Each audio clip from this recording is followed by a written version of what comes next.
Hello, everyone, and welcome back yet again to another edition of the GSMC Fantasy Sports Podcast, brought to you, as always, by the GSMC Sports Network. My name is Christopher Shepard. Thank you guys yet again for tuning in. On today's show, our midweek show on this lovely Wednesday morning, we have a fantastic one. We are going to continue our player profile series, going to throw some running backs in there, along with some, shall we say, controversial QB choices, and I'm also going to throw in a little Euros talk as well as the group stages of that tournament wrap up today. But before we get into all of that, I do ask that you like, follow, and subscribe to the show. Also, we do tend to receive a lot of tips and donations, so if you do feel so inclined, please leave them at the link gsmc.cloud. Let's wait a minute here as it pops up on my screen so you guys can see.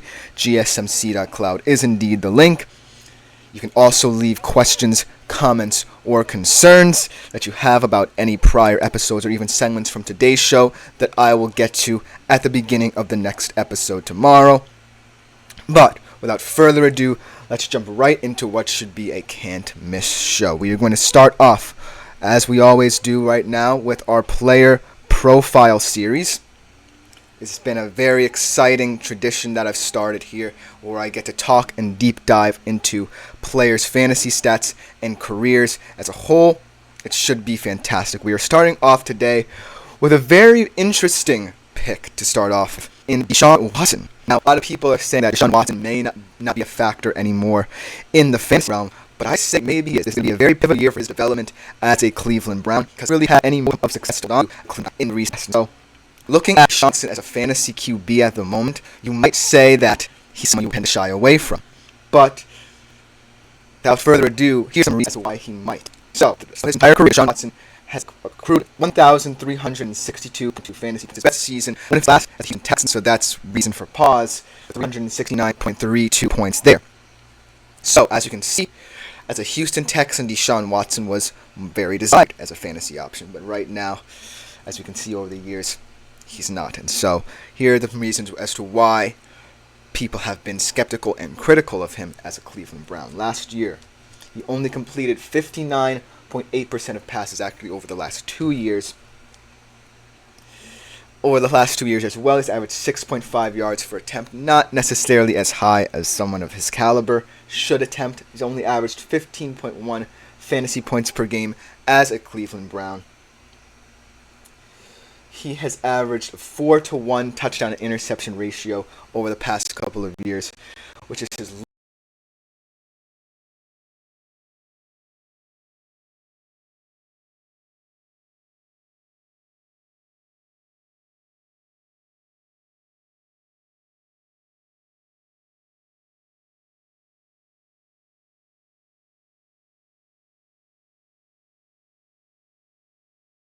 lowest, and it matched his 2022 season. So as you can see, those past 2 years as a Cleveland Brown, Deshaun Watson really has not established himself as someone that Cleveland can rely upon. His 61.4 completion rate last year only exceeded his 2022 mark. He had career lows in pass success rate, lows in yards per attempt last year, and lows in yards per completion. So very, very worrying. However, one thing that he has maintained coming over from Houston is his ability as a dual threat rusher. He's maintained those averages in rushing yards, and so there's reason for hope and optimism that should Kevin Stefanski want to focus on Deshaun Watson's overall play, not just as a passer but as a rusher, Deshaun Watson could thrive in a system like that. But the overarching theme surrounding Deshaun Watson right now is that he has not been able to sustain any level of brilliance from Houston to Cleveland, and that's where people stand with him right now. Now, talking about Deshaun Watson, and I'll go over his projections soon. Deshaun Watson, in my mind's eye, was never someone who searched for big plays. I think that Deshaun Watson, while electric in Houston, was someone who took what offensive gave him. He was decisive. He was brilliant in determining whether or not he should run or pass. The system around him in Houston, which had set up brilliantly for him to succeed. He comes to Cleveland And maybe it's all the turmoil and unrest surrounding him, the burden he's carrying as he went through those domestic abuse charges. But something did not click right away from him. There was a disconnect for Deshaun Watson as soon as he came to Cleveland, where he did not take any of the traits that made him what he was in Houston with him. And so it seemingly should have worked. Kevin Stefanski, one of the better offensive minds, also arrived at a similar time to him, and they came in together, and they're supposed to develop a rapport between coach and QB where Deshaun fits in perfectly with what Cleveland wanted. But right now, what we're staring at is a waste of money. $230 million guaranteed, and Deshaun Watson has given them nothing. And so that's the main issue. However, if we look at what people are projecting him to have next year, there's a steady improvement. Maybe not in terms of fantasy production, but at least in terms of the stats he provides to a team. 3,820 yards projected, 25 TDs, 14 interceptions, projected to only have 203.5 fantasy points next year. Also 349 rush yards and 2 rush TDs, if you are interested in those stats as well. One thing of note to remember, Deshaun Watson not only has dealt with those domestic charges, but also with amalgamation of injuries that really have impacted his play. Obviously last year with a shoulder injury, a couple of years ago another shoulder injury, and so perhaps another reason why people are wary of a player like Deshaun Watson is because he hasn't been able to stay on the field as much. And so that's another thing to look out for. If Deshaun Watson is fully healthy, maybe Kevin Stefanski can start there. Maybe Kevin Stefanski can say, okay, if you're fully fit, maybe we can start building something. Because in order for a quarterback to fully entrust their skill levels and traits, they need someone who is fully fit. They need that kind of health mindset to get in place for them. And so Deshaun Watson certainly feels like he needs that. But interestingly enough, in the game where he did get injured, he definitely played one of his best, at least halves, as a Cleveland Brown in recent memory. He completed all of his passes to lead them in that comeback victory over Baltimore. And so, if Deshaun Watson can carry that over from the game in which he was injured to what the Browns have around him right now, perhaps something gets going. Now, another reason as to why you should be wary of Deshaun Watson is obviously the division. The AFC North has turned into one of the best divisions in all of football, highly competitive. Each and every team, maybe apart from the Steelers, Steelers fans should be competing for a playoff spot. And that's the expectation for Cleveland. They have a roster that can compete in the playoffs. We saw it last year with Joe Flacco. Joe Flacco, I just think, ran out of gas a little bit, and the Texans looked like the far superior team in that playoff game. But they certainly have the pieces. They have the brilliant tight end in David Njoku. They added Jerry Jeudy from Denver. They still have Amari Cooper. They still have Elijah Moore, who I really like, in their backfield. We'll have to see how Nick Chubb comes back from injury, but pieces like Jerome Ford are very intriguing. I think that Jerome Ford can carry over his success from last year filling in for Nick Chubb to this season. So I'm not necessarily worried about the infrastructure. I'm worried about Deshaun. I'm also kind of worried about Kevin Stefanski's game plan here, because as much as I want to pin it all on Deshaun, pin it on the reason why he has failed to maintain his level of dominance that we saw in Houston, where he was consistently, at the very least, a top 5 quarterback, I'm also wary of how Kevin Stefanski operates. First year that Kevin Stefanski came in, Baker Mayfield looked like he was going to be a bust in the Cleveland system. However, Kevin Stefanski employed a system where Baker felt comfortable. Play action passes that got the ball out quickly. He wasn't under that much pressure, and he drastically improved as the season progressed, and they made a deep run in the playoffs as a result. Now that Deshaun Watson is here, I think that Deshaun Watson maybe felt like Kevin Stefanski is not the right fit for him.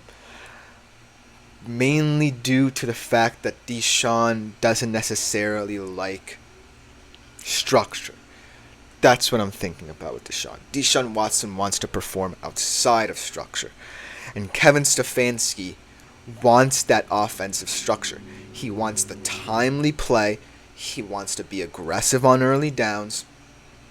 And then he wants to pick you apart through play action bootleg RPOs. Deshaun Watson isn't necessarily that guy. I think Deshaun Watson is another one of those QBs that takes off of his own accord as a rusher, wants to pass mainly to advance the ball on the field, but also to kind of get as much yardage as possible. And so, as we're seeing in Cleveland at the very least, Deshaun Watson, when he's at his best, works out of structure.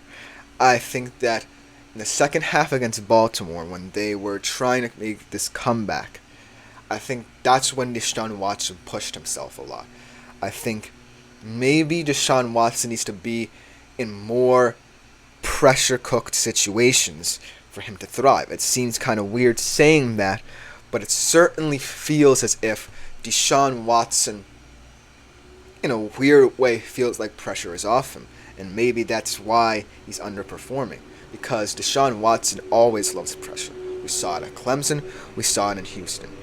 Time and time again, Deshaun Watson was the bailout guy, the guy that got you out of jail free. In Cleveland, he's not expected to be that. He's just expected to, A, fit in the system of that Kevin Stefanski implements, and B, try and make it so that Cleveland has a sustainable advantage before anyone can even think about coming back on them. That's what Kevin Stefanski wants, but I'm not sure what Deshaun Watson wants. And that disconnect between coach and QB is very intriguing. In terms of fantasy, I think that Deshaun is still a player who has enough juice in him that you might consider him in at least a super flex league. But it all depends on what Kevin Stefanski wants and not what he wants, because the Browns have it. They have the system that Deshaun Watson needs to succeed. But does Deshaun Watson want to succeed in the system? That is the question we ultimately have to ask of him before we really, truly get back to saying Deshaun Watson is someone I'm comfortable with rostering for my fantasy squad. But that should just about do it for this segment of my player profile series. Coming up next, we go to one of the most intriguing sophomore quarterbacks of this year. We'll be right back to discuss him and all his fantasy stats on the GSMC Fantasy Sports Podcast. I feel like I'm losing my mind. Is everybody in the world blind? Please, Lord, give me a sign, a sign. I feel like I'm losing my mind. Is everybody in the world blind? Please, Lord, give me a sign, a sign. I wanna be the greatest. Everybody on the fake shit. I look around and feel like everybody is the fakest. I make this every day and I'm impatient, hoping one day I blow up from the basement. Statement, the top is so vacant. I don't hear shit that I think is amazing. Waiting for my day when I'm playing sold out shows for 1,000 faces. Hey, give me that crown, get in my way and to be put down. It ain't your place, all this my town. If I want that shit, then I'll get it right now. I'm losing it, the noose it fits. I'm losing shit, a stupid myth. You choose to live or choose to dip. You choose to fight or lose your grip and lose a gift.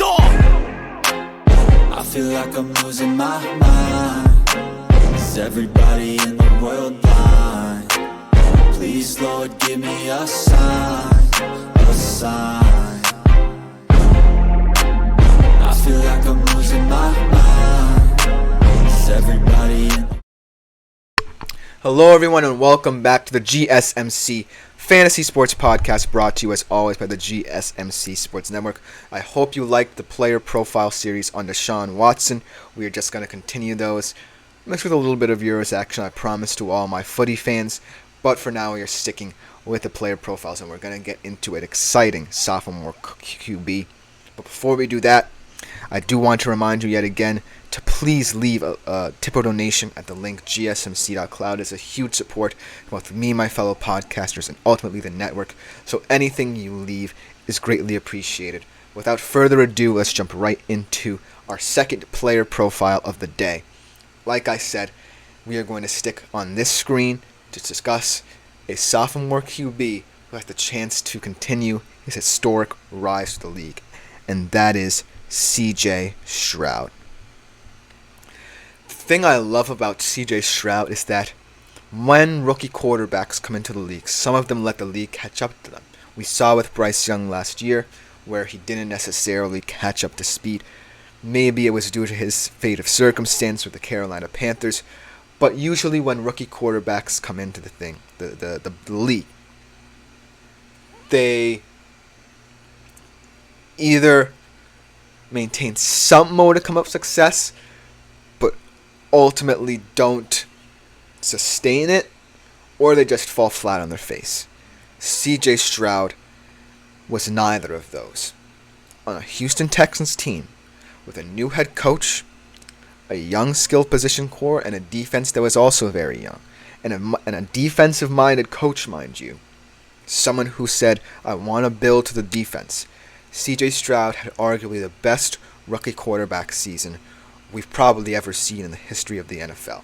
He set multiple records: most passing yards by a rookie, most passing yards in a single game by a rookie. And he led a Houston Texans team many projected to finish perhaps dead last in the AFC South. Led them to a first place finish in the AFC South and a playoff victory. Now, the big thing about sophomore quarterbacks, let's transition from rookie to sophomore season, or their second season, is a so quote-unquote sophomore slump, where players who succeed somehow in the rookie seasons fail to replicate their heroics in their sophomore effort. But here's the thing about CJ Stroud. I think they built a culture and identity in Houston that can carry over to any area of the game that might be floundering. When CJ Stroud kind of met struggles throughout the season, where there were games where he still put up yards, but he might have turned the ball over more, his defense bolstered him. And so that's why I think CJ Stroud is one of those sophomore quarterbacks set up for success. I don't think he will be a bust this year. Now let's just go over his fantasy stats from last year. Obviously, he doesn't have a full-on career we can call the numbers from, but last year, fantastic rookie season in terms of fantasy points. 175 fantasy points last year, 7th in fantasy points per game, and he was 3rd in clean pocket rate. He was 11th in fantasy points for dropback, so in terms of operating in the pocket, CJ Stroud excels at that if you want a pure pocket passer at your fantasy quarterback position. He had the 6th lowest turnover rate. That's highly important. Maybe that's one of those stats that might not carry over, but for a rookie, that's still very impressive for last season. In terms of where he ranked in the position, he was QB 12, so right in the middle to upper range of QB positioning in terms of fantasy points per game. QB 15 though in points per game. Passing yards, he ranked 9th. So as you can see, CJ Stroud has a solid foundation to build on as he progresses throughout his NFL career. And so, looking at his sophomore season, like I said, the Houston Texans aren't going anywhere. They retain all their skill position talent. Nico Collins, probably going to become one of the most successful receivers over the next couple of years. Obviously a breakout season last year. You return Tank Dell from injury, who also looked like he was having a breakout year. You have Noah Brown, a promising young receiver. And you also have a guy in Dalton Schultz who's just a reliable tight end, a security blanket tight end, like I like to call them. So CJ Stroud definitely has the ability to maintain this level. And he definitely has the coach who, while certainly more defensive-minded, really entrusts him with the way he sets up his offense. So, That being said, look for CJ Stroud to have a meteoric ascent to potentially the top 5 fantasy QB discussion. Here's where I think that CJ Stroud might fall flat, and that is the pressure. Last year, when pundits used to talk about CJ Stroud, they were just in awe of what he was able to do. They didn't think that a young rookie quarterback with an inexperienced skill position group and a new head coach could succeed. Now, this year, more than ever, the pressure is on him. And also, historically speaking, second-year quarterbacks who have had success in the league tend to get overvalued in fantasy. We've seen it with guys like Mahomes, although Mahomes is otherworldly, so he might not be the best example. But say a Justin Herbert, a Josh Allen, a Joe Burrow. These are guys who had that level of success early on, had the pressure on them, still are hearing about the pressure. And so CJ Stroud is going to have to learn to handle that. He certainly seems like a very calm and composed quarterback for his age. A lot of people, for him coming out of college, worried about perhaps maybe the fact that he seemed a little unprepared for certain elements of the NFL style of play. But he did dispel those notions throughout the season. However, the Houston Texans right now are the hunted. They weren't expected to be the hunted going into last season. So everyone facing the Texans are going to give their best, and Houston has to accept that. Will CJ Stroud be able to dispel all the notions, shut out the white noise, and get back to being the Houston Texans quarterback who they can rely upon? Houston hasn't had this good a setup since, the guy who we discussed earlier in the show, in Deshaun Watson. In order for CJ Stroud to be able to do that, he kind of has to perform like Deshaun Watson did in Houston. Deshaun Watson was a guy who beat his own drum. And I don't think DeMeco Ryans will let him run completely free, or Bobby Slovic, who is the offensive coordinator. But CJ Stroud has to play within himself. Obviously, there might be some changes to how the offense is up. Maybe because they can trust now that CJ Stroud can throw the ball accurately in third down situations, they let him throw a little bit in early down situations. Who knows? But as of right now, I think the best thing for CJ Stroud to do to continue his success in the NFL and as a fantasy prospect is to be himself. The best fantasy players in any sports are just themselves because they get to their spots, they know what's at stake, and they're able to dispel it. They're able to shut everything out and just focus on the game at hand. If CJ Stroud focuses on the game at hand, he's about as good as gold as a fantasy prospect as any second-year player is. And so, I'm really, really, really hoping that the sky's the limit for CJ Stroud this year. Because a lot of people can come back to this segment and say, maybe I'm a little bit idiotic in saying that CJ Stroud is going to immediately have a successful sophomore season.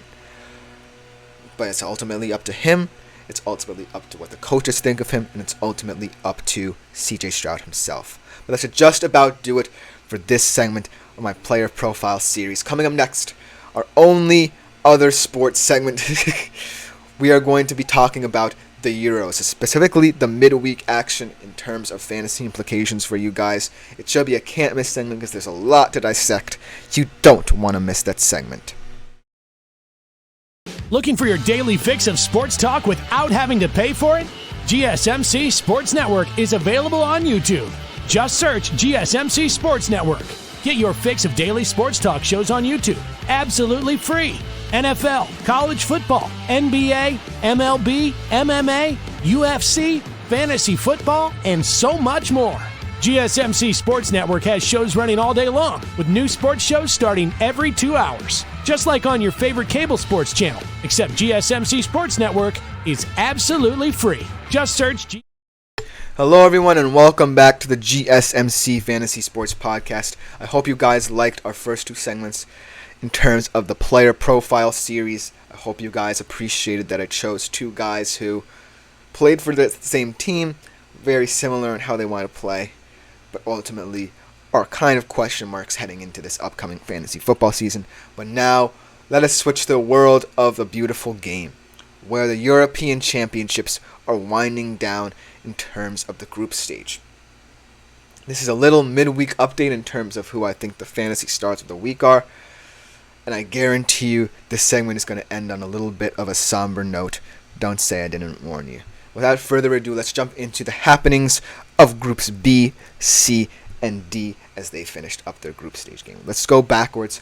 Let's start with Group D, where a lot of unexpected things happen. Austria emerge as Group D winners after a thrilling 3-2 victory over the Netherlands. France has to settle for second in a kind of tepid showing from them against Poland, a 1-1 draw. Now, there was a highlight in terms of the Poland game, but it wasn't a player who you think it's going to be. It wasn't Kylian Mbappe. It wasn't Ousmane Dembele. It wasn't Robert Lewandowski. It wasn't Piotr Zielinski. It was none of those guys. It was Polish backup goalkeeper Łukasz Skorupski who most impressed me. A goalie out of Bologna who had a fantastic domestic campaign qualifying for the Champions League. But Łukasz Skorupski comes in for Wojciech Szczesny, seemingly for no reason. Poland was just playing for pride, so Wojciech Szczesny certainly could have stayed in the lineup. Had a fantastic game. You guys may not even have rostered him because you may not even have heard of him. But he had 8 saves. He had 3 claims, 1 punch, and 2 clearances, holding that French lineup to 1 goal on a penalty. There's something to be said about that. So congratulations to Łukasz Skorupski for having one of the best goalkeeping performances of the tournament. I just want to appreciate some goalkeepers in my fantasy stars for these kind of segments. So Łukasz Skorupski, congratulations to you. Let's transition to the surprise game of the group then. Netherlands and Austria, where Austria needed to win this game in order to secure their place in the knockout rounds, but nobody expected that they would win the game and France would draw, resulting in them winning the group. Kudos to Ralf Rangnick for organizing this team with such a strong counter-pressing identity, the king of gegenpressing himself, at this Austrian side looking like not just a dark horse, but maybe potentially a favorite as they're on the safer side of the bracket. They don't have to face sides like Germany, Spain, Portugal, or France. So congratulations to Ralf Rangnick for getting through in first place in a very, very tough group. And one of the center pieces of his system is workhorse Marcel Sabitzer. Marcel Sabitzer is such a do-it-all midfielder, such an industrious player, one of my favorite rival players when he was at RB Leipzig to ever watch, just because he never got the headlines, never got the attention he deserved, but when he plays both internationally and out of the pressure of the RB Leipzig system, Marcel Sabitzer can shine. In this tournament, he has 74% pass accuracy. He takes 5 free kicks, so if you're looking for some assists off set pieces, he might be your guy heading into the knockouts. He's had 1 goal, he's taken 6 corners, only 1 dribble, and he's had 9 attempts on goal. So overall, Marcel Sabitzer, look for him to be someone you consider in the knockout stages as you can make more transfers, because Marcel Sabitzer, especially on a side of the knockout, the draw that doesn't look as determined as the 4 heavyweights on the other side, to have anyone really emerge as a true contender to beat one of those teams, Marcel Sabitzer might find some space to make a name for himself in the knockout rounds. But that should just about do it for Group D. Let's move on to the very disappointing Group C. And to be honest with you, the less we talk about England, the better. So I'm not going to focus on England. Ultimately, I feel sorry for people who watch this group or are fans of people in this group, because it just represents the worst about football. This putrid anti-football that just is so stuck in the mindset of getting the results you want to get through. And so I just despise everything about this kind of football. But if there is one player who impressed me from this group, it's not anyone from England or Denmark, which just goes to show how disappointing those two teams are. It's not even anyone from Serbia, a team who had a myriad number of chances to progress from this group, just could not finish them, to say the least. It's a player from mini Slovenia, the team I really want to congratulate in this group. A small, beautiful nation that had no expectations of advancing in this tournament. And yet, here they are in third place. One of the weirder ways to obtain third place, as ultimately they got more yellow cards than Denmark. If not, then they would have been in second place. But kudos to Slovenia. They look like a very well-coached outfit whose defensive identity is strong, and is one of their defenders who I would like to call out for his imperious performance, one of the most imperious performances by a defensive player on a smaller nation fighting for their lives to go to the knockouts that I've ever seen. In Žaka Bijal, the Slovenian center back, putting in a man of the match in my humble opinion performance. One of the more dominant players in Group C defensively, and is one of the many reasons why Slovenia are still here and still a force to be reckoned with. They're a pesky side, I must say. No matter how badly you think England played, Slovenia defended like their lives depended on it, and their supporters should be very, very happy they have such a very well-structured defense, because it could shock some people. Well, let's get to Žaka Bijal. 89% pass accuracy in this Euros tournament so far. 16 ball recoveries, 3 blocks, 27 of 31 clearances, 0 attempts conceded on target. In a group where it certainly doesn't look like the best on paper, you had teams like England and Denmark who had potential to score a lot of goals if they were up to it. But a Slovenian team that really wanted to focus on their defensive identity got rewarded for it. It may not be the prettiest way to get points, it may not be the prettiest way to win games, but Žaka Bijal, kudos to you, man. You guys may not even roster him in your Euros fantasy squad in the knockouts, because whoever Slovenia does end up playing, they might be knocked out right away. But Žaka Bijal put in a performance that I can't ignore in a group that ultimately fell flat in terms of performance. I'm not even going to mention any England or Denmark players because they've just been so putrid. This group has just been the antithesis of what football fans want to watch in a tournament-style game. And so, Žaka Bijal, kudos to you for playing your game and your game to a T in a group where it really fell flat and did not exceed expectations. But now let's get into the group of death in Group B. A little happy, and to end the segment a little bittersweet, I must say. Group B, the group of death with Spain, Croatia, Italy, 3 heavyweights, and Albania, a team who punched above its weight. So all the attention was on the Croatia-Italy game, though. The Spanish game, Spain all but had the group wrapped up. Albania was just fighting for pride. Maybe had they won, they would have gotten through, but let's leave it at that. But everyone's eyes were on the Croatia-Italy game. Who would ultimately come in second and secure their place in the knockout stages? Or could Croatia be one of the 4 best third-place teams should they get a result? And at the end of the day, it was Matteo Zaccagni rescuing Italy at the death, the group of death, to advance in second, and ultimately Croatia is out of the tournament. But one player on Italy who caught my eyes was not necessarily an attacking player, and someone who is very new to tournament-style football, but I think can definitely shine as Italy progresses in this tournament, in Riccardo Calafiori. Everyone says he looks like Maldini, and he played like Maldini against Croatia. Fantastic performance. So well structured. A player with good heads on his shoulders, a good football IQ at such a tender age. In those final minutes, he could have panicked. He could have said, hey, I'm just going to boot the ball at the pitch and hope nothing happens. But he kept himself composed. And that's what I love to see out of a young center back. In this tournament, he had the one assist, that very crucial assist, very intelligent pass play to Zaccagni to tie the game up and have him advance.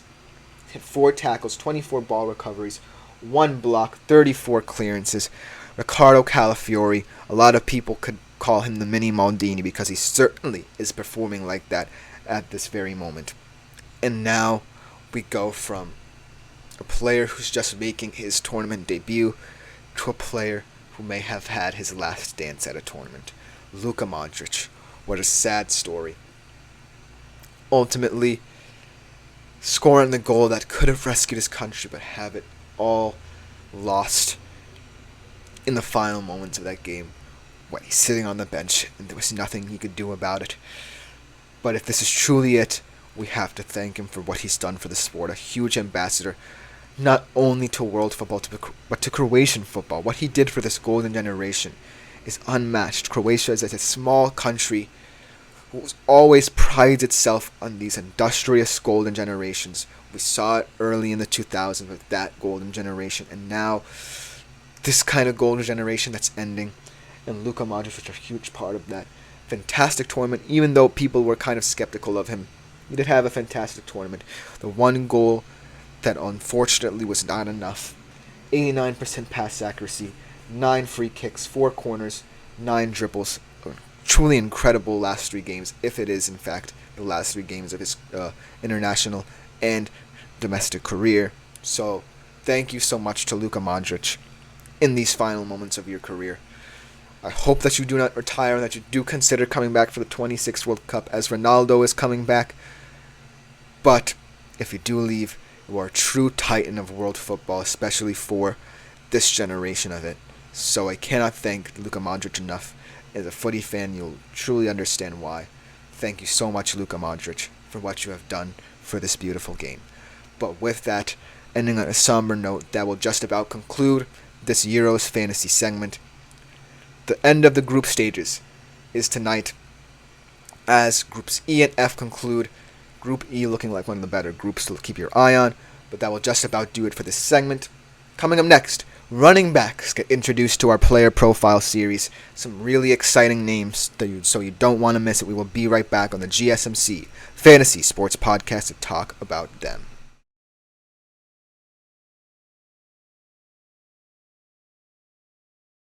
For the best and latest podcasts available anywhere, go to the podcast app on your cell phone and type in GSMC to access free content-rich podcasts on health and wellness, book reviews, sports, entertainment, relationships, social media, movies, technology, finance, and even weird news. Subscribe and download the GSMC Podcast Network's family of shows, available everywhere. Hello everyone and welcome back to the GSMC Fantasy Sports Podcast. We are in the home stretch of the show.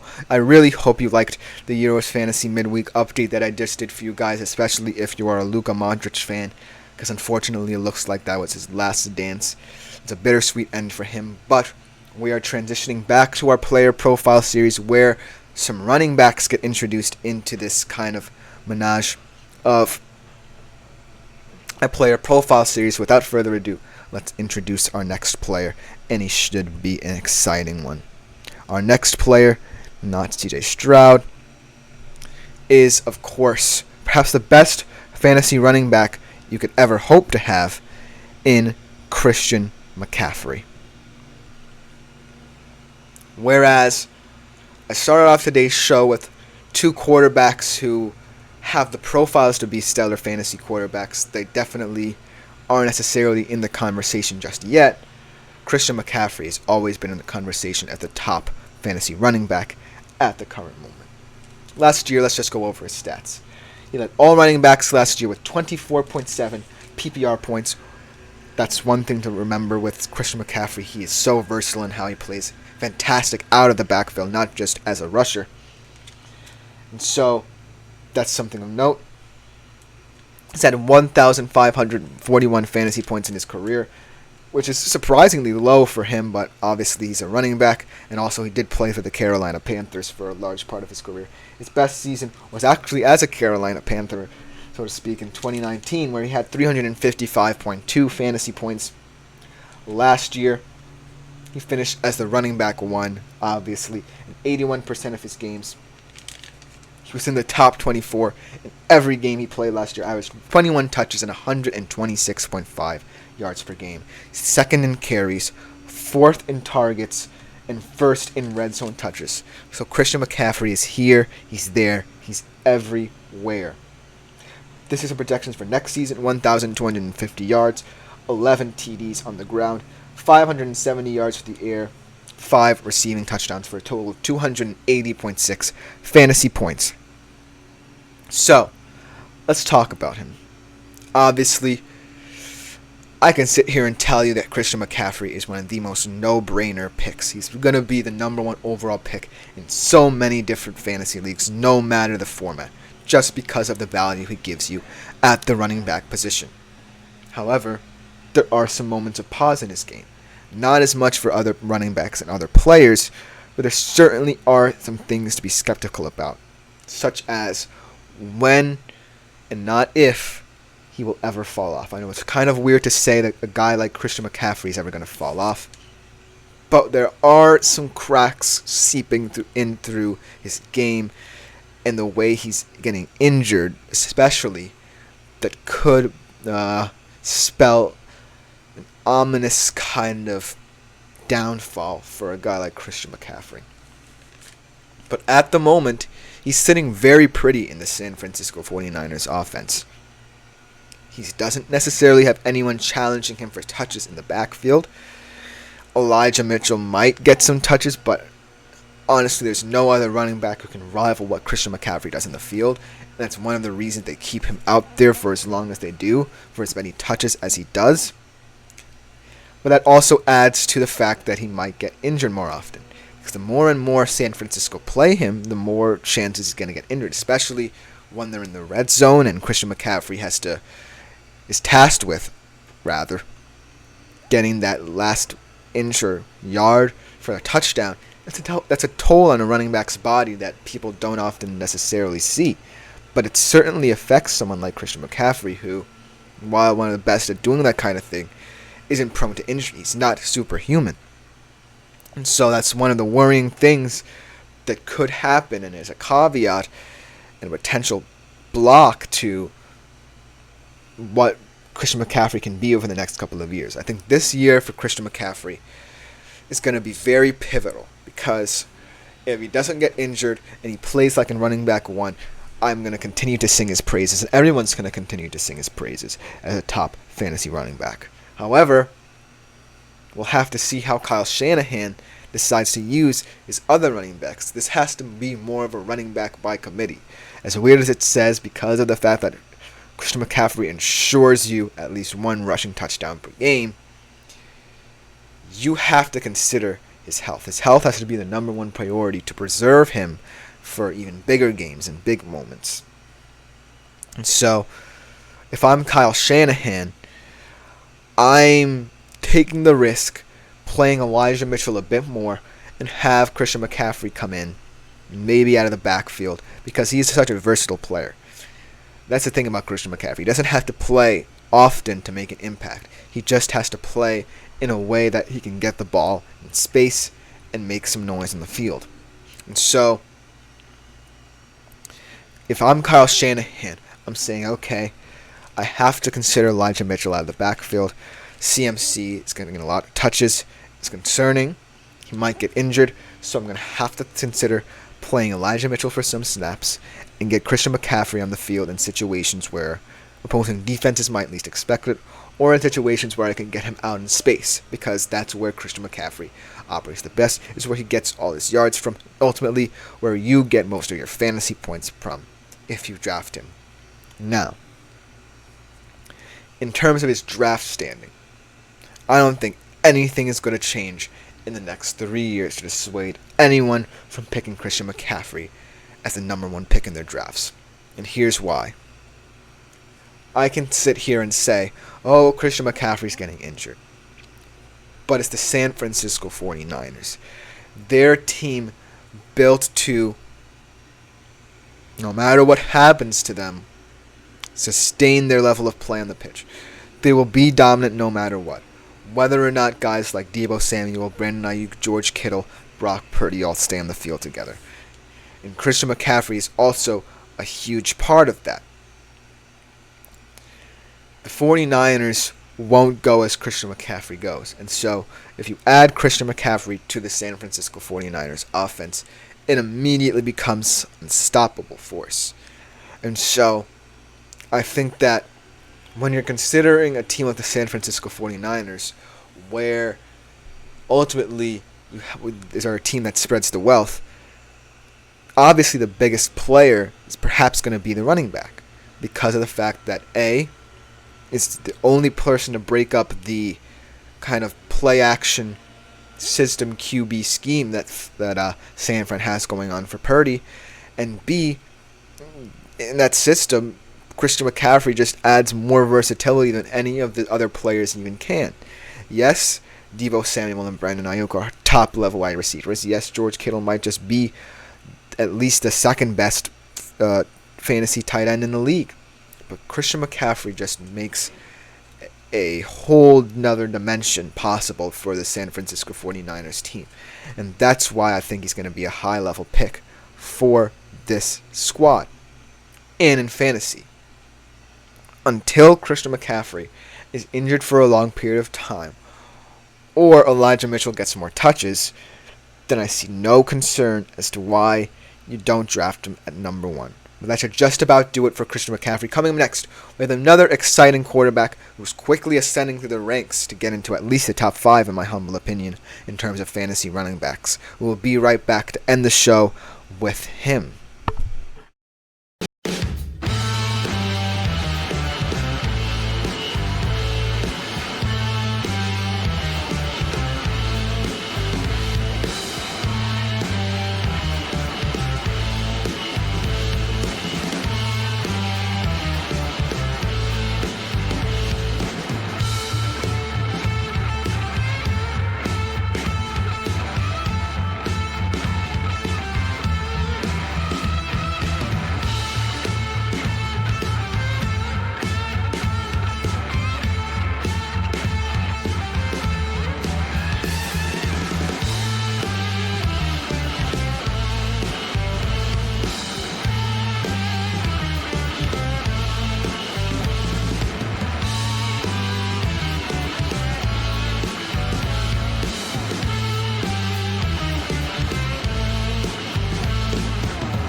Hello everyone and welcome to the last segment of our Wednesday show on the GSMC Fantasy Sports Podcast, brought to you as always by the GSMC Sports Network.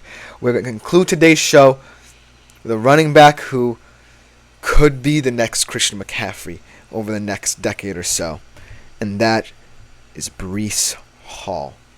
Breece Hall is someone who I'm really excited about. He was a player on my fantasy team last year who was one of the highlights of my fantasy team amidst a bunch of lowlights. So, thank you to Breece Hall for last season saving me in some fantasy games. But as a fantasy player, he is certainly no joke. Let's just go over some of his stats if we take a deep dive into him. He has 310.6 fantasy points best year last year. The running back 6 last year. He's just on the precipice of breaking the top 5 in fantasy points per game. 299 touches. A lot of touches. 1,585 yards. And an interesting stat to know in that weeks 5 through 18 he averaged 20.2 touches and 102.5 yards. And also, here's a little tidbit. He led all running backs in targets, receiving yards, and receptions. So anything that Christian McCaffrey does, Breece Hall is kind of his equal if you think about it. He's 3rd in yards per route run, 4th in expected yards per route run, and next year he's projected to have a nice little year for himself. Only 998 yards, not as much as other running backs are expected to have, but still a fantastic season by his standards. 8 TDs, here's where he gets a lot of production, and for you PPR heads out there, pay note to this. 601 receiving yards, 5 touchdowns, for a total of 239.7 fantasy points last year. Just to add in as well, he did have 76 catches last year.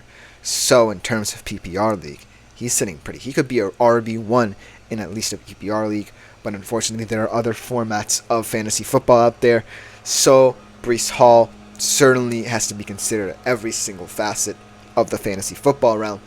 But as of right now, he's making a case for being, at the very least, a top 5 fantasy running back. But here's what gives me pause about Aaron Rodgers coming back into this New York Jets system and how it affects Breece Hall. Breece Hall had the benefit of the doubt in terms of them needing a running back over the past couple of years to sustain at least some modicum of offense, any iota of hope for that offense because of their putrid quarterback play. From what I hear about Aaron Rodgers, they're not expecting him to be as disappointing as a Zach Wilson. They fully expect him to be a QB that vaults them into the contender status in the AFC that they so desperately want. And so, Breece Hall might fall by the wayside if they think that Aaron Rodgers can still air the football out. And so, maybe that's why it's reflected in what people think about what his stats will be like next year in terms of his rushing production. But one thing that's a silver lining in all this is that I don't think his receiving production will go down. In fact, it will go up. I think that Aaron Rodgers will definitely utilize Breece Hall more than people expect in the passing game as kind of a screen action kind of player. And Breece Hall, as we see and know, is a top 10 receiving running back. And so there are some aspects of Breece Hall's game that might fall to the wayside, but there's some that are going to get heavily elevated. Mainly due to what the New York Jets think Aaron Rodgers brings to their system. So I'm not that worried about Breece Hall. What I'm more worried about is the fact that Aaron Rodgers definitely has an agenda to set. Aaron Rodgers can't just come in here and say, oh, I'm going to half-ass it. Aaron Rodgers has to be the Aaron Rodgers the New York Jets expect. And I just don't think that right now the New York Jets have the protection that Aaron Rodgers needs in order to sustain that level of success. That doesn't necessarily matter for Breece Hall, but if you're a player in the backfield, whether you're a quarterback or a running back, you want to rely on your offensive line. Breece Hall, what with the pieces he had in his offensive line yesterday, did a remarkable job in how many yards he got and what he did as a fantasy running back. But still, that's the shakiest part of the Jets offense that really wants to take off. And so, Breece Hall and Aaron Rodgers both face the challenge of both being in the backfield, both having to communicate with the offensive line, and both players kind of carrying the burden of the Jets offense. Another worrying thing is that while it might not be the case for other running backs because other running backs get a lot more touches, Breece Hall doesn't necessarily have another guy behind him that can really step into his shoes. Israel Abanikanda isn't there just yet. He just came off a rookie season. I just don't see how any other running back in the Jets system can do what Breece Hall can do, and that ultimately puts a lot of pressure on him to deliver. And he also had an ACL injury early in his career that took him out for a whole season. So it all comes down to if Breece Hall and Aaron Rodgers find a way to fit together and find a way to overcome any challenges they might foresee in what they do in their system. So I also think that Breece Hall is going to have a slow start, much like Aaron Rodgers will, mainly due to the fact that they are going to work out the kinks. My last worry for Breece Hall is the fact that the Jets want to get their wide receivers going. Obviously, Garrett Wilson has performed very well, remarkably well for the quarterback play he's gotten over the years. But with Aaron Rodgers, he certainly wants to make a good impression on him because, as we all know, Aaron Rodgers and wide receivers, when they mix, they are either liked and esteemed by Aaron Rodgers or they can fall to the wayside. We saw it with Allen Lazard. He's the reason why Aaron Rodgers is here as well. So the receivers are also going to be a huge part as to what affects Breece Hall the most because of the fact that it's out of his hands in terms of how Aaron Rodgers views his receivers. Breece Hall doesn't necessarily fit in that conversation. Breece Hall's job as a running back in the Jets system seems to be the guy that alleviates some of the pressure on Aaron Rodgers, and thus a lot of pressure might fall on his shoulders. In fact, I don't necessarily think Aaron Rodgers is going to come under as much pressure as Breece Hall, because if Breece Hall doesn't deliver, that means that the only form of offense is Aaron Rodgers to the air, and Aaron Rodgers to the air might result in the offensive line breaking down, and then that whole cycle could happen again. So, talking about a running back like Breece Hall, in a market like New York, with a teammate like Aaron Rodgers, with a skill position core that really wants to step up for Aaron Rodgers, I'm talking about a dangerous kind of cliff to stare down here, I think, because of the fact that Breece Hall, he's right there in terms of fantasy stats. He's at the precipice of being one of the top 5 fantasy running backs right now. But that was a different New York Jets team than what he's stepping into this year. Zach Wilson can fail as much, and he can fall back as much on Breece Hall as he wants. Aaron Rodgers can't quite do the same. Robert Saleh signed Aaron Rodgers because of the fact he wanted a more grounded passing attack. He wanted a guy who can come in here, has the experience, has the know-how to get the most out of his skill position core. And looking at Breece Hall got the most out of a stable QB's absence. I'm not saying the same things can't happen under Aaron Rodgers, but let's say you're in Breece Hall's shoes. Would you rather Zach Wilson rely on you both as a receiving running back and as a rusher out of the backfield? Or would you rely on a guy like Aaron Rodgers who, while necessarily experienced, certainly will have the whole weight of the world on his shoulders, the whole weight of New York on his shoulders, to make this passing attack something the Jets haven't seen in quite some time? And that's the fine line that Breece Hall represents here. Breece Hall is the bridge between whether or not Aaron Rodgers, Garrett Wilson, and guys like Allen Lazard have good fantasy seasons, or if Breece Hall has a good fantasy season. Breece Hall is the barrier between what the Jets can be, not just in real life, but in fantasy. Because I can sit here and say that Breece Hall is going to put up the projected stats.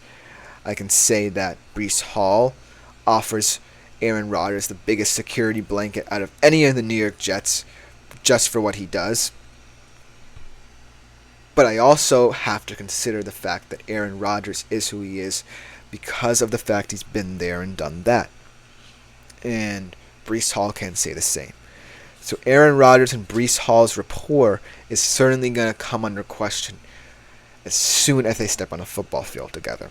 Because Aaron Rodgers, perhaps even in the first play of the game, he's looking deep. He's looking for guys like Garrett Wilson. He's looking to connect with Allen Lazard again. He's not looking for Breece Hall out of the backfield. He's looking to come out swinging. And so, who knows if Breece Hall will demand more touches because of what happens. Who knows if there's going to be a rift in the New York Jets locker room should someone feel as if the wealth isn't getting spread around fairly enough. And so, it's certainly a storyline to watch.